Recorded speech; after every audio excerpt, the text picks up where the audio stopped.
표해 주시면 좋겠습니다. 오늘 하나님의 말씀 보도록 하죠. 마태복음 5장입니다. 13절부터 16절까지 4절 말씀인데요. 같이 한번 한 목소리로 읽어보도록 하겠습니다. 13절부터 같이 읽겠습니다. 시작. 너희는 세상의 소금이니 소금이 만일 그 맛을 잃으면 무엇으로 짜게 하리요? 후에는 아무 쓸데 없어 다만 밖에 버려져 사람에게 밟힐 뿐이니라. 너희는 세상의 빛이라. 산 위에 있는 동네가 숨겨지지 못할 것이요. 사람이 등불을 켜서 말 아래에 두지 아니하고 등경 위에 두나니 이러므로 집안 모든 사람에게 빛이 느니라. 이같이 너희 빛이 사람 앞에 비치게 하여 그들로 너희 착한 행실을 보고 하늘에 계신 너희 아버지께 영광을 돌리게 하라. 아멘. 오늘 본문의 말씀은 여러분들이 너무나 익숙하고 너무나 많이 들어보신 말씀일 것입니다. 이 구절이 참 유명해서요. 세상 사람들도 많이 씁니다. 빛과 소금이 됩시다. 또 교회에서도 교회 이름을 염광교회, 광염교회라고 지을 정도로 이 구절은 너무나 유명합니다. 우리도 이 구절에 대해서 너무나 잘 알고 있습니다. 심지어 제가 2년 전에도 똑같은 본문을 가지고 함께 이 내용을 여러분과 함께 나눈 적도 있습니다. 그만큼 유명한 이 말씀이요. 오늘 다시 우리에게 주는 교훈이 있을까 생각해 보면 당연히 그렇습니다. 우리는 이 말씀을 아는 것이 아니라 이 말씀을 살아내야 하기 때문입니다. 이 말씀을 아는 것은 우리에게 중요하지 않습니다. 이 말씀을 제대로 사는 것이 훨씬 더 중요한 문제라는 것을 기억해야 됩니다. 2008년 제가 중국으로 선교 여행을 떠났습니다. 저만 혼자 간 게 아니라 청년들 20명이 넘는 청년들과 함께 비행기를 타고 중국 서안공항에 내렸는데 한참 동안 우리를 그곳에서 내려주지 않았습니다.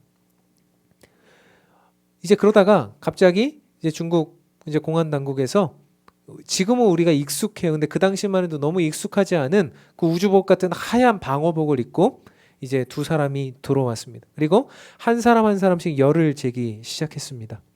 앞에서부터 쭉 열을 재고 이렇게 뒤로 오는데 사람들이 다 비행기 안에서 이렇게 다 갇혀 있잖아요. 그래서 다 이제 열을 쟀습니다.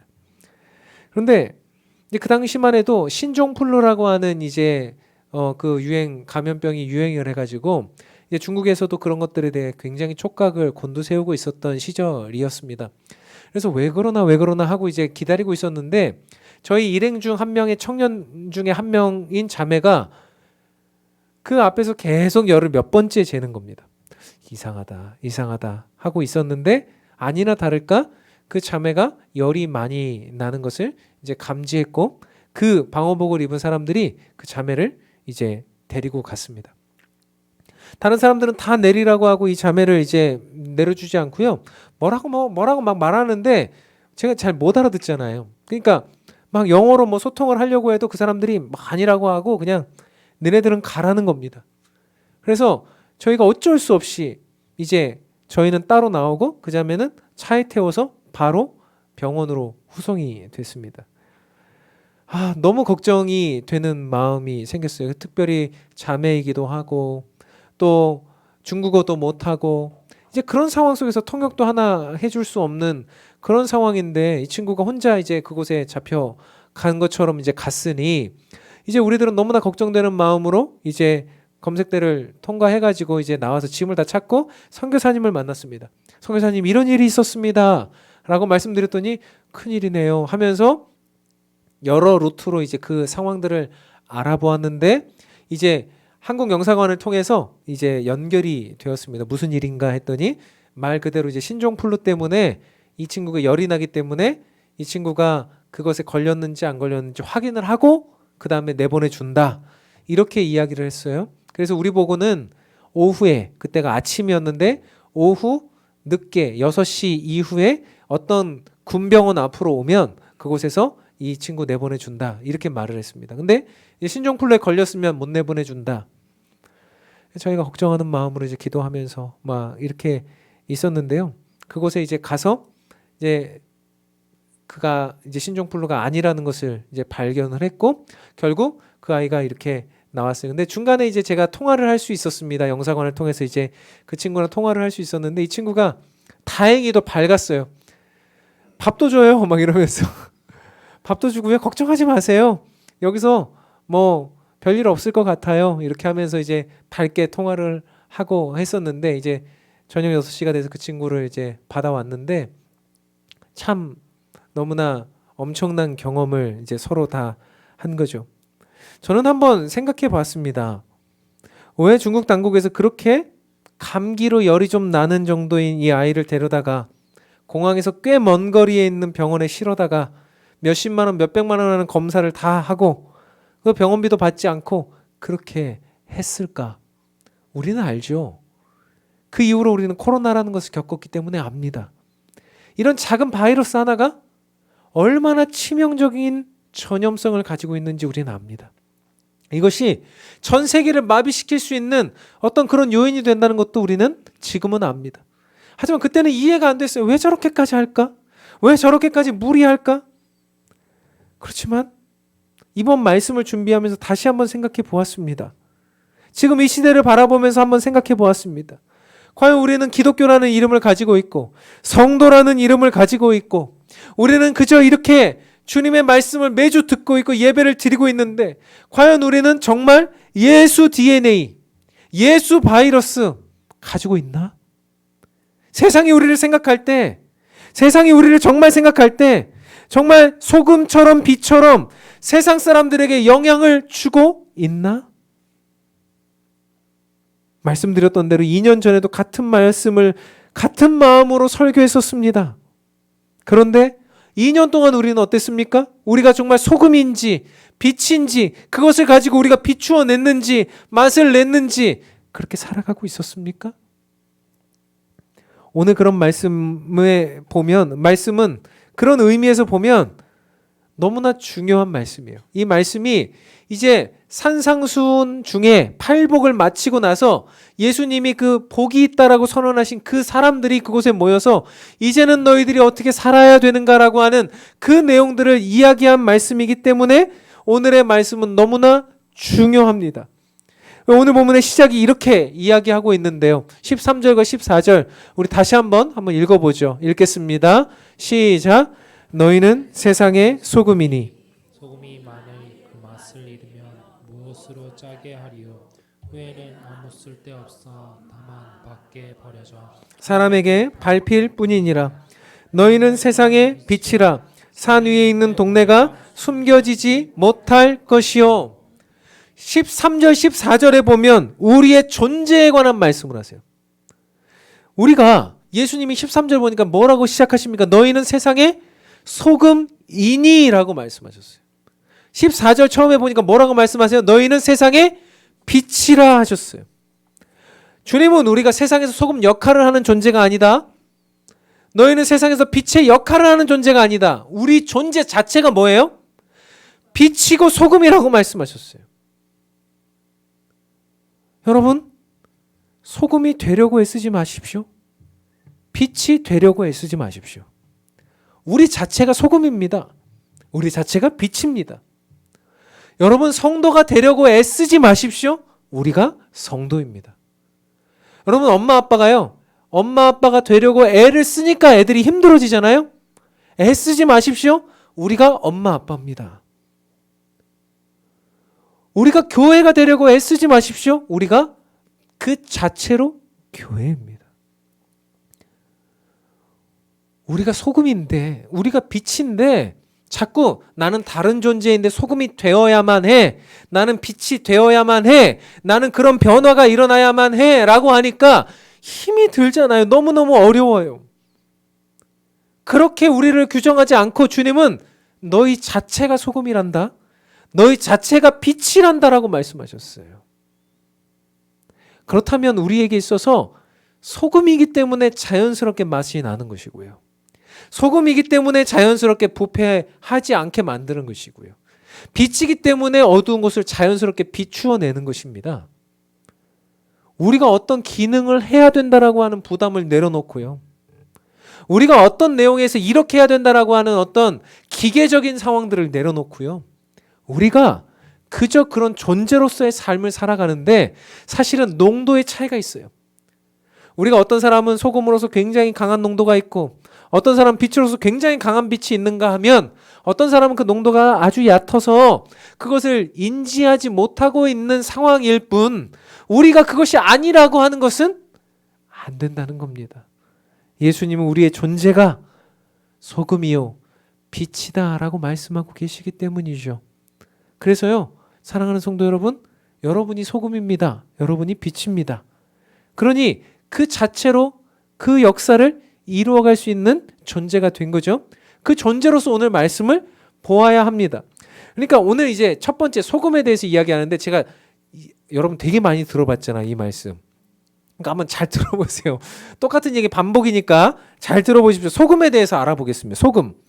여러분 소금 13절에 보니까 너희는 세상의 소금이니 여기 뭐라고 예수님 말씀하세요?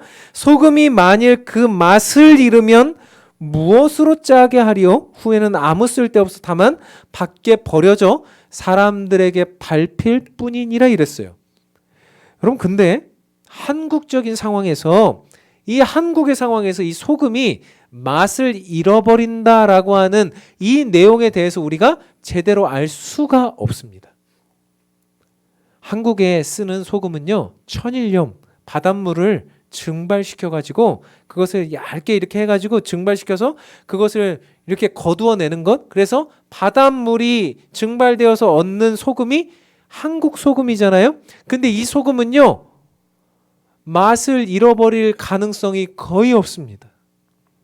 이 소금은 그냥 맛을 잃어버린다 해도 우리가 맛있게 맛을 잃어버리는 소금인 것이지 이 소금이 뭐 어떤 맛이 없어진다거나 아니면 어떤 그런 것이 없습니다. 그래서 우리는 이 본문을 읽을 때 이게 무슨 뜻인가 라는 생각을 하게 됩니다. 제가 이스라엘에 가서 이 소금을 보았을 때 이 내용이 이해가 되었어요. 여러분 이스라엘에 가면 이제 사해 근처에 보면 산 위에도 소금이 있습니다. 그래서 그 산을 무슨 산이라고 하냐면 암염산이라고 그래요. 그래서 여러분 소금은 바다에서만 나는 게 아니라 산에서도 소금이 납니다. 왜 그런가 하면 바다가 없는 지역의 사람들도 소금을 먹고 살아야 되잖아요. 그러니까 하나님께서 특별한 배려를 해주셔서 산에서도 소금이 나요. 그것을 우리는 보통 암염이라 부르기도 해요. 그래서 사막에도 소금이 있고 산 위에도 소금이 있는데 그 암염산에 이렇게 갔더니 소금이 산처럼 쌓여 있었습니다. 하얀 소금이 산처럼 쌓여 있어요. 거기서 버스를 우리다 내려놓고 전도사님들한테 우리한테 말했어요. 자, 저쪽 가서 소금산입니다. 여러분 소금을 가서 맛보십시오. 그랬어요. 몸에 좋은 건가 보다 하고 전도사들이 뛰어내려가서 소금을 그쪽에서 이제 돌멩이에서 소금을 하나 탁 떼서 소금을 맛보았는데 이게 웬걸 우리가 먹던 소금이 아니에요. 이것을 떼어 먹었을 때 그 소금은 하나도 맛이 없었습니다. 아무런 맛이 없었습니다. 그래서 그 소금이 거기에 널브러져 있는데 아무도 소금을 가져가지 않았어요. 다 밟고 있었어요. 이게 뭡니까? 했더니 가이드가 하는 말이 이런 겁니다. 이스라엘에는 이런 종류의 소금이 있는데 옆에 사해에서 이 소금 바람이 날아와서 소금이 가서 붙었습니다. 그래서 그 소금기가 와서 붙어서 이 소금산이 되었습니다. 이 소금산이 처음 되었을 때 그 소금을 먹어보면 소금이 맛이 있습니다. 그것은 기능합니다.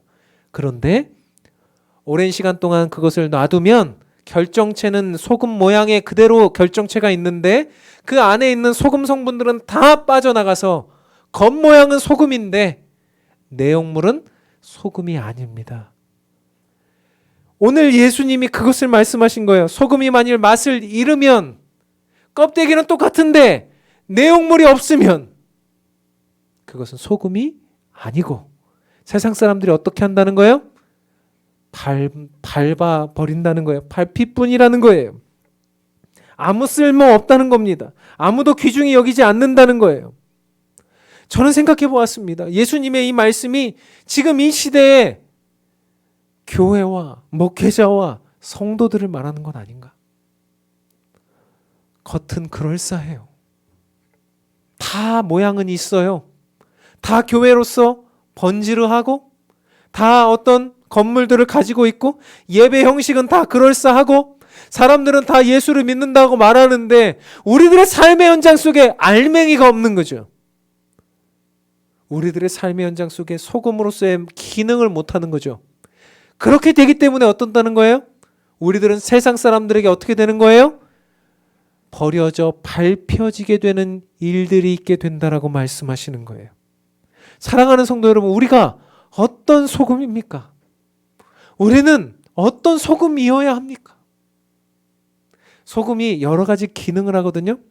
소금은요, 여러 가지 기능인데 제가 말씀을 드릴게요. 소금, 여러분 주로 많이 소금으로 해 드시는 건 뭐예요? 소금구이. 우리가 소금구이 많이 해 드시잖아요. 그러니까 소금구이 해 먹으면 소금구이를 할 수 있는 그 소금의 특징이 있기 때문에 여러분 소금구이를 하는 겁니다. 소금, 굵은 소금을 이렇게 쫙 깔아놓고 뭐 합니까? 거기 위에다가 새우, 뭐 고기 이런 거 올려서 딱 이제 구워 먹잖아요. 그러면 이제 간도 잘 배고 이게 소금 맛이 조금 나면서 좋지 않습니까? 어떻게 소금을 그렇게 소금구이를 할 수 있는가 봤더니 소금은요, 불에는 굉장히 강합니다. 그래서 녹는 점이, 불에 녹는 점은 800도 이상이 돼야 소금이 녹습니다. 그렇게 하다 보니까 어때요? 소금에 불을 가해도 이 소금이 녹지 않기 때문에 어떤 거예요? 사람들이 소금구이를 해 먹을 수 있는 거예요. 저는 한번 생각해 봤어요. 아, 이게 무슨 영적인 의미가 있을까? 여러분, 성도는요, 진짜 소금은요, 세상으로부터 오는 뜨거운 환난과 핍박에 강해요. 불같은 시련에 강합니다. 버텨냅니다. 800도가 와도 버텨냅니다. 그리고 우리는 그 불에 더 강한 맛을 냅니다. 여러분, 소금 구우면 더 맛이 좋아지는 거 아시죠? 소금은 구우면 구울수록 맛이 좋아집니다. 불을 가하면 가할수록 더 소금의 맛을 내는 거죠. 그만큼 성도는 세상의 시련과 환난과 핍박 속에서도 더 강한 맛을 내는 것이 소금과 같은 성도예요. 근데 반대로 불이 아닌 물에는 어떻습니까? 스르르 녹아져요. 20도가 아니라 5도, 4도여도 스르르 녹아집니다. 그래서 어떻게 해요? 녹아진 소금물은 맛을 내는 거예요. 그래서 우리가 김장할 때나 아니면 어떤 음식이나 이렇게 할 때 그 소금을 넣어서 맛을 내는 겁니다. 더 나아가서 소금은 어떤 거예요? 그 안에 녹아져 들어가면, 침투에 들어가면 어떻게 하는 거예요? 그 안에 있는 모든 것들을 어떻게 합니까? 부패하지 않게 만들어요. 썩지 않게 만듭니다. 반부패성이 있어요. 그래서 소금은 맛을 낼 뿐만 아니라 썩지 않게 만들어서 절임 음식들을 만들어내고 그것이 썩지 않도록 오랜 시간 갈 수 있도록 만들어 줍니다. 성도가 그런 거 아니에요? 성도가 세상에 나아가서 썩지 않게 만들고 맛을 내게 만들고 우리 때문에 그 공동체가 좋아지게 만드는 거죠. 오래전에 어떤 아이들이 하는 이야기를 들었어요. 우리 교회 아이들인데 아이들이요 막 모여서 무슨 얘기를 막 했어요. 근데 어떤 한 아이가 이렇게 말해요. 나는 할아버지가 막걸리 줘서 어저께 먹었다? 그러니까 옆에 있던 어떤 아이가 그런 말을 해요. 막걸리는 소화에 좋아서 나도 막걸리 맨날 먹어. 이게 조금 고학년의 이야기였는데 기가 막히잖아요. 제가 옆에서 이렇게 보고 있었는데 기가 막히잖아요. 막걸리 소화 잘 됩니까? 소화제예요? 아마 옆에서 누가 아버지나 할아버지가 이제 소화제란다 하고 따라줬겠지. 소화가 잘 된다고 아이가 그래요. 그랬더니 거기 옆에 조그만 아이 1, 2학년짜리 아이가요 이렇게 말을 하는 거예요. 그게 자랑이야? 막걸리 먹어본 게 자랑은 아닌 것 같은데 우리는 어린이잖아. 이렇게 말했어요. 내가 이 아이를 보면서 무슨 생각을 했냐면 소금이다. 얘가 막걸리 난 어제도 먹어봤다? 어떤 애도? 나 소화제로 맨날 먹어. 서로 나 술 많이 먹어. 자랑하는 거잖아요. 서로 나 이거 세상에서 이렇게 해. 뭐 이게 자랑하는 거잖아요. 그때 어떤 아이가 말하는 거예요. 그게 자랑이야? 어린이가 할 말은 아닌 것 같은데. 세상 사람들이 나 이거 해봤다? 나 이걸로 잘 돼봤다? 그러면 우리가 이야기할 수 있어야 되죠? 물론 뭐 조금 지혜롭게 해야 될 필요가 있겠지만 이런 취지로 이야기할 수 있어야 되죠. 그게 자랑이야? 우리는 성도잖아. 우리 다락방에서도 마찬가지죠. 우리 교회 안에서도 마찬가지죠. 우리 안에 소금으로서의 맛을 내고 소금으로서의 역할을 하고 있나? 더 나아가요. 소금은요, 얼지 않게 해요. 우리가 보통 물이 0도 되면 어는데 소금이 들어가면요, 한참 그 온도를 낮춥니다. 더 낮춰요. 그래서 0도가 돼도 더 추워도 잘 얼지 않아요. 바닷물이 얼지 않는 것처럼. 공동체가 분위기가 썰렁해질 때, 공동체가 분위기가 얼어 있을 때 소금과 같은 놀이가 들어가면 어떻게 되는 거예요? 분위기가 풀려지고 새로워지고. 사랑하는 성도 여러분, 소금은 이런 기능들이 있습니다. 이런 많은 기능들이 있습니다. 특별히 소금에 있어서 가장 중요한 기능은 무엇인가 하면 인간에게 있어서 이 소금이 필수 불가결한 존재, 결국 소금 없으면 죽는다는 거예요. 여러분, 우리 몸 안에 혈액에 소금이 몇 프로 정도 들어있게요? 의사 선생님 어디 갔어? 몇 프로 정도 들어있게요? 0.9%래요. 단 1%도 안 되는 소금, 그 0.9%가 들어있는 그 혈액에 있는 소금의 양 때문에 우리가 영양분을 흡수할 수 있게 되는 것이고요. 우리 안에 있는 영양물질을 분해할 수 있는 근거가 소금에 있다는 거예요. 소금이 또 점점 떨어지면 죽는 거예요. 예수님은 말씀하고 계시는 거예요. 너희들이 그 정도의 역할을 못하면 세상이 썩어진다.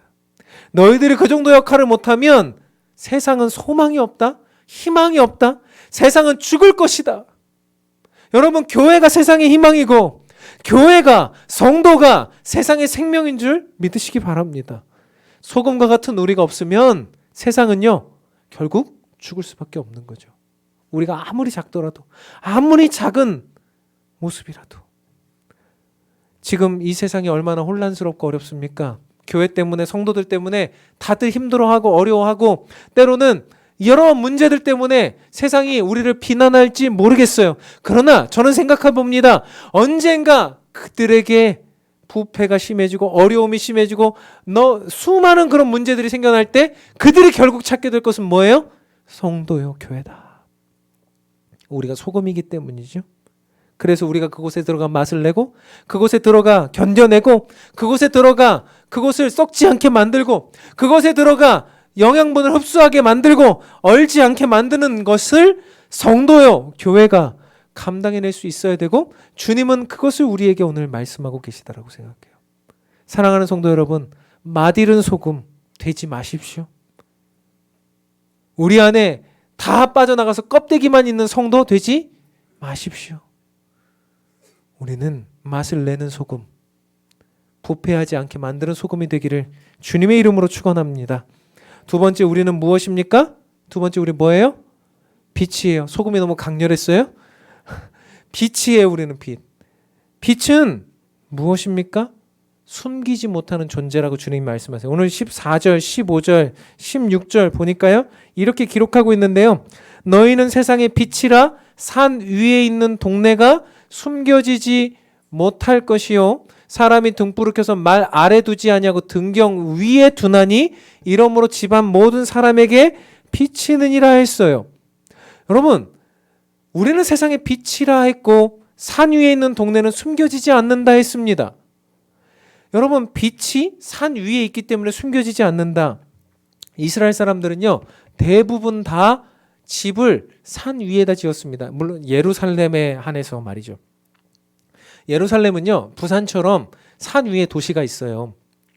그래서 이제 삼복도로 위에 이제 집을 짓는 거예요. 근데 그 당시에 집을 지으면 이제 사람들이 뭐 벽돌이 있습니까? 뭐 그 당시에 무슨 뭐 철근 콘크리트가 있습니까? 다 흙으로 짓는 거죠. 흙으로 이렇게 토담처럼 이렇게 쌓아서 집을 지어요. 그러니까 산 위에 집들이 이렇게 쌓여져 있는데 사실은 저게 집인지 아닌지 모르는 집들이 산 위에 가득 쌓여져 있는 거예요.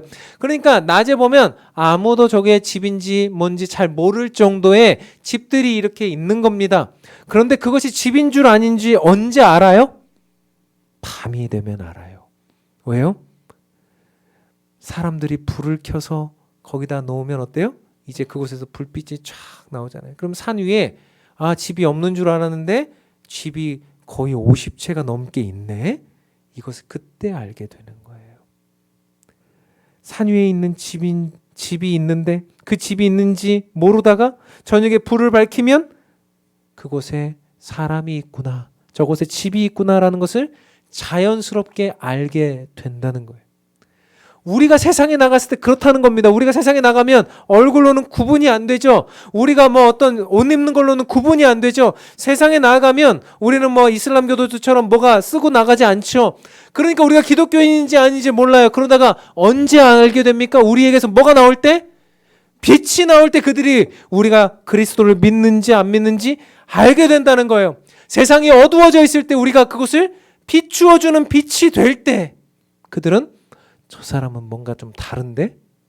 혹시 교회 다니세요?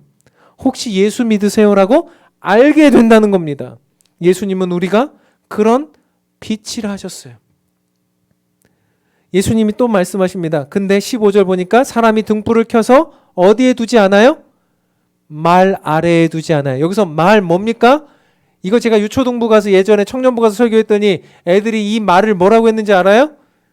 달리는 말이래요. 이거 달리는 말 아니잖아요. 달리는 말 아래에 이거 두는 거 아니잖아요. 이 말이 뭡니까? 여러분 이 말 뭐예요? 우리말로 하면 되박, 영어로 하면 bowl, 그릇, 큰 그릇 있잖아요. 한 돼, 두 대 할 때 그 되를 세는 그거 있잖아요. 그 그릇을 바로 이 말이라고 표현한 겁니다. 여러분 한번 생각해 보십시오. 누가 등불을 켜서 그 돛박 밑에다가 숨겨놓는단 말입니까? 여기도 다 그렇잖아요. 여기도 다 밑에다가 바닥에다가 그 조명 넣지 않고 천장에다가 조명을 넣지 않습니까? 우리가 빛이라면 높이 올려서 비추어질 수 있어야 된다는 거예요. 우리가 빛이라면 세상 사람들에게 강력하게 빛을 비출 수 있어야 된다는 거예요. 그런데 희한하게 이상하게도 지금의 많은 교회들과 성도들은 어때요? 이 빛을 감추려고 합니다. 교회는 성도들이 자꾸 내부 안에서 머무르길 원해요. 교회 안에서만 신자들이 머무는 것, 그거 문제 있는 겁니다. 교회 안에서만 서로 좋아하는 것, 그 문제 있는 겁니다. 그 높은 데 달아놓은 거 아니고 낮은 데 달아놓은 겁니다. 우리끼리만 서로 좋은 거, 그거 아닙니다. 빛은요, 어두운 곳을 비춰야 돼요. 세상에 나가서 비춰야 됩니다. 우리끼리 좋아서 우리끼리 서로 비추고 있으면 그것은 아무것도 아닌 거예요. 우리가 빛이라면 그 빛이 어떻게 됩니까? 세상을 비출 수 있어야 되죠. 어두운 곳을 비출 수 있어야 됩니다. 우리끼리 서로 비추어 주는 게 아니라 우리끼리 돛박 아래서 그저 나만 좋다, 우리끼리만 좋다 하는 게 아니라 서로를 비추어 주면서 세상을 비추어 가면서 그렇게 나아가는 것이 빛의 특징이라는 거예요. 그래서 예수님은 빛을 이야기하고 계시는데 제가 빛에 대해서 생각해 봤어요. 한 주간 빛에 어떤 게 있을까 생각해 봤더니 첫 번째로 빛은 뭐가 있습니까? 한번 읽어볼게요. 빛의 특성, 시작. 자명성이 있어요. 자명성. 여러분 빛은요 스스로 빛이 있다는 것을 증거해요. 여러분 눈을 한번 감아 보시겠어요? 여기 불이 켜져 있나요? 안 켜져 있나요? 켜져 있는 줄 아세요? 불을 끄고 제가 눈을 감아 보세요 하면 여러분 여기 불이 꺼져 있는 줄 아실 것 같으시죠? 집에 가서 해보세요. 분명히 압니다. 왜냐하면 우리 눈꺼풀이 그렇게 두껍지 않기 때문에 안막이 아니기 때문에 이것을 감아도 불이 켜져 있는지 안 켜져 있는지 다 압니다. 세상 사람들이요, 여러분들이 진짜 진실한지 아닌지 다 압니다. 여러분에게서 빛이 나오는지 어둠이 나오는지 세상 사람들이 다 압니다. 그것이 바로 빛의 자명성입니다. 그렇기 때문에 숨길 수 없어요. 많은 청년들, 청소년들이요 급식 먹을 때 기도 안 한대요. 우리 청년들 급식 먹을 때 기도해요? 급식이 없지. 기도 안 한대요. 왜? 예전에 저 생각해 보면 그럴 때가 있었어요. 도시락을 이제 2개씩 싸갖고 다니잖아요. 점심 저녁. 점심 시간에 이렇게 다 모여가지고 아이들이 다 모여가지고 이제 몇 명씩, 3명씩, 4명씩 이제 같이 친구들끼리 밥을 먹지 않습니까? 그러면 보온 도시락 이렇게 해서 딱 열어가지고 딱 이렇게 먹으려고 딱 열기 시작하면 기도하면 어떻게 돼요? 반찬이 하나도 없어. 그래서 어떻게 기도하냐면 반찬은 내 품에 품고 반찬 여기다 품고 기도를 합니다. 뭐 기도도 길지도 않잖아요. 주님 땡큐 하고 딱 이렇게 하는데 그래도 반찬이 없는 거예요. 그래서 기도 이제 같이 이렇게 먹는 친구들은 이제 반찬 자기 반찬은 사수하려고 남의 반찬 못 먹어도 내 반찬은 사수하려고 이렇게 그래서 기도 안 하고 먹는다는 애들도 많았어요. 이제 직장 생활을 하다 보면 우리 청년들이 직장 생활을 하면서 나가서 세상에 나가서 이제 뭐 이제 상사들하고 밥도 먹고 이렇게 하다 보니 어때요? 그곳에서 기도하고 있으면 놀림 받고 또 아유 저거 교회 다니는데 저런다 하니까 또 기도도 못하고 밥 먹고 이런 일들도 우리에게 있지 않았겠습니까? 그런데 숨길 수 없다는 거예요. 예수님은 얘들아 숨기지 못한다. 너희들을 통해 알게 된다. 그것이 바로 빛의 자명성이에요. 여러분 우리가 이젠 드러내야 합니다. 저는 예수 믿는 사람입니다. 기도하고 먹겠습니다. 저는 주의를 지켜야 합니다. 저는 주님의 뜻을 이루어야 합니다. 말씀대로 살아야 합니다. 여러분 그렇게 주님 앞에 의지하며 주님의 뜻을 구하며 그런 용기와 애씀이 필요한 겁니다. 세상에 나가서 내가 비친 것을 자꾸 숨기지 마십시오.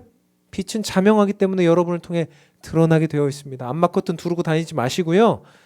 여러분의 정체가 뭔지 모르게 다니지 마시고 정말 세상에 나아가서 나는 예수 믿는 사람입니다. 또 그렇게 살아야 되겠죠. 그렇게 세상 사람들에게 그 빛을 비추어주는 여러분들이 되시길 바랍니다. 두 번째 빛은 어떤 특징이 있습니까? 두 번째 빛의 특징은 한번 읽어보죠. 시작. 확산성이 있어요.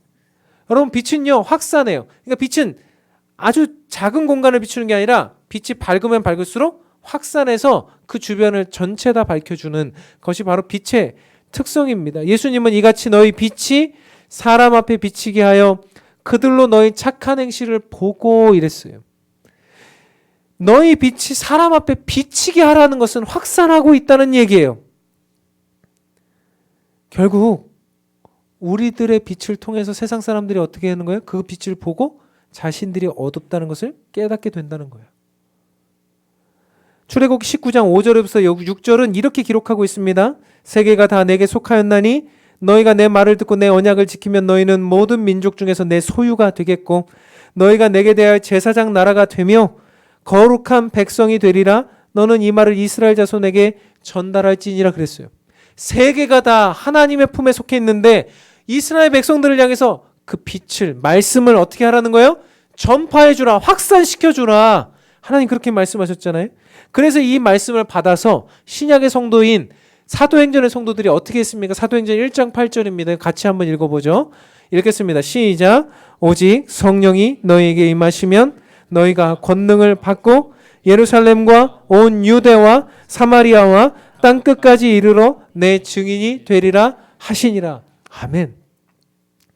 우리가 권능을 받으면 빛을 받는 거예요. 그러니까 이 권능은 다이너마이트라고 그랬어요. 우리가 폭발하는 이 성령의 권능을 받으면 어디를 넘어요? 예루살렘을 넘어서 유대를 넘어서 사마리아를 넘어서 땅끝까지 빛이 비추어지게 되는 역사를 성도들을 통해 이루시겠다는 거예요. 이게 빛의 확산성입니다. 우리가 가진 복음의 역사가 여러분들이 가진 그 복음의 능력이 우리를 넘어서야 되고 가정을 넘어서야 되고 이 교회를 넘어서야 되고 부산을 넘어서서 주의 뜻이 이루어져야 되는 거죠. 그것이 바로 빛의 역할입니다. 세 번째 마지막 빛의 역할은 뭡니까? 한번 같이 읽어보죠. 시작. 폭로성. 좀 어색한데 폭로가 뭐지? 하실 수 있어요. 근데 이거 제가 말한 게 아니고 에베소서 5장 8절에서부터 14절까지 보니까요. 빛은 폭로한다. 이렇게 에베소서 기자가 세 번역에서 말했어요. 제가 한번 읽어볼게요. 여러분이 전에는 어두움이었으나 지금은 주 안에서 빛입니다. 빛의 자녀답게 사십시오. 빛의 열매는 모든 선과 의와 진실에 있습니다. 주님께서 기뻐하시는 일이 무엇인지를 분별하십시오.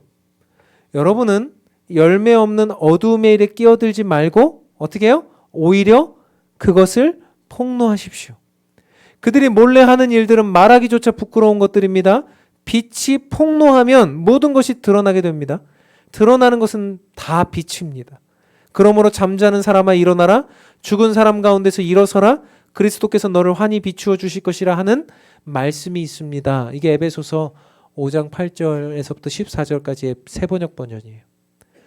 뭐라고 바울이 말합니까? 오히려 어두움의 일에 끼어들지 말고 오히려 뭐 하라고요? 그것을 드러내라는 얘기예요. 드러내라. 여러분, 어두운 내용들을 드러내야 돼요. 근데 우리는 어때요? 교회 안에서도 어두운 일들을 감추기에 급급하죠. 성도 간에 어두운 일을 감추기에 급급합니다. 드러내야 합니다. 그것이 회개입니다. 잘못된 부분을 지적하고 막 이렇게 정죄하려는 게 아니라 회개할 수 있도록 만들어줘야 됩니다.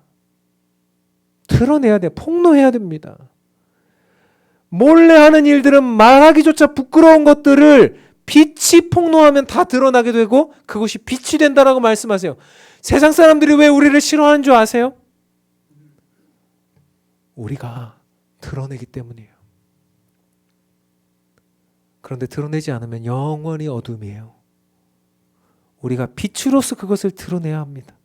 교회 안에서 일어나고 있는 부정한 일들, 부패한 일들 빛으로서 드러내야 합니다. 교회 안에서만 이겠습니까? 우리의 삶의 현장 모든 곳곳에서 그런 부정하고 어두운 가운데 있는 일들을 드러내야 합니다. 빛은 드러내는 일이거든요. 그래서 빛은 세상을 향해 자명하게 비추고 확장하며 확산하며 더 나아가 어두움을 폭로하여 그것을 빛으로 만들어내는데 빛의 역할이 있습니다. 사랑하는 성도 여러분, 우리는 소금이요, 우리는 빛입니다. 여러분 믿으시죠? 여러분 그렇게 하고 계시죠? 정말 주 안에서 우리가 이제는 소금처럼 빛처럼 살아내야 되는 시간 가운데 있다고 생각해요. 우리가 전염력이 너무 없어서 세상 사람들이 우리를 보고 아무런 능력이 없네, 아무것도 이루어지지 않네, 이런 상태가 되면 안 됩니다.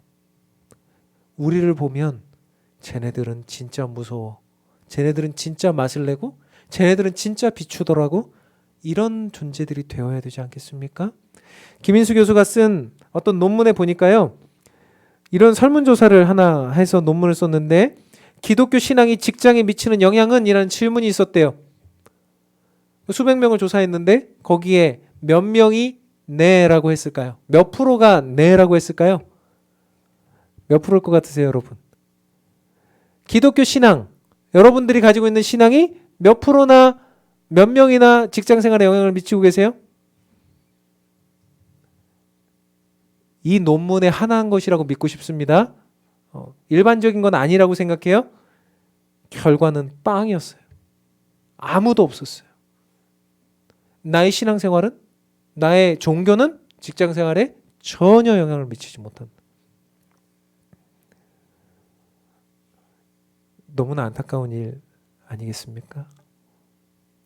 바닷물에 소금이 2~3%만 돼도 썩지 않는다는데 우리가 이런 일들을 보면서 내 삶에 이 기독교인이라고 하는 이 말씀이라고 하는 것이 전혀 영향을 주지 못하고 있다면 어느 공간은 썩어가고 있고 어느 공간은 맛이 없고 어떤 공간은 어두워서 다 그렇게 되어져 가고 있는 현장을 우리가 함께 하고 있다는 거예요. 사랑하는 성도 여러분, 우리가 교회요, 우리가 성도라면 우리는 소금이요 빛이라는 사실을 알고 어디에 있든지 무엇을 하든지 우리는 그 자리에, 그 현장에 있기를 원합니다. 오늘 이제 우리가 찬양을 하려고 하는 이 찬양에 대한 이야기를 해드리고 이제 마치려고 하는데, 오늘 우리는 주의 움직이는 교회라는 곡을 이제 찬양할 겁니다. 이 찬양을 고른 이유가 있어요. 이 찬양은 동국대학교에 다니던 한 청년이 작사 작곡한 찬양이에요. 동국대학교에 다니던 이 청년이, 동국대학교가 불교학교잖아요. 강력한 불교학교이기 때문에 이 청년이 이제 그 학교를 다니면서 예수전도단이나 선교단체 활동을 하고 있었어요. 근데 불교학교다 보니까 기독교 선교단체를 인정을 안 해주고 동아리방도 안 주고 예배도 잘 못 드리게 하고 이런 일들이 있었습니다. 그래서 이 학생들이 이제 몇 명 모여가지고 예배를 드리려고 하면 이제 강의실을 전전하다가 예배 드리다가 또 쫓겨나고 다른 데 가고 결국엔 그러다가 복도에서 자기들끼리 예배를 드리고 날씨가 좋으면 밖에 나가서 벤치에서 예배를 드리고 하는 일들이 있었답니다. 그렇게 해서 1년, 2년 지나면서 자기네들이 그렇게 예배를 드리고 있을 때 자신의 처지들이 너무나 안타깝고 그랬지만 이들이 생각했어요. 그래도 우리는 교회다. 그래도 우리는 예배자다. 그래도 우리는 빛과 소금이다. 라고 하면서 이 찬양을 지은 거예요. 이 찬양의 가사가 이렇습니다. 우리는 주의 움직이는 교회. 우리는 주의 움직이는 교회. 이곳은 그 예배를 드리는 그곳은 주님을 위한 자리. 내가 기도하는 모든 땅 위에서 하나님은 예배를 받으실 것이고 우리는 그날을 고대합니다. 여러분이 가고 있는 여러분이 있는 그 모든 현장이 예배의 자리고요. 여러분이 교회입니다.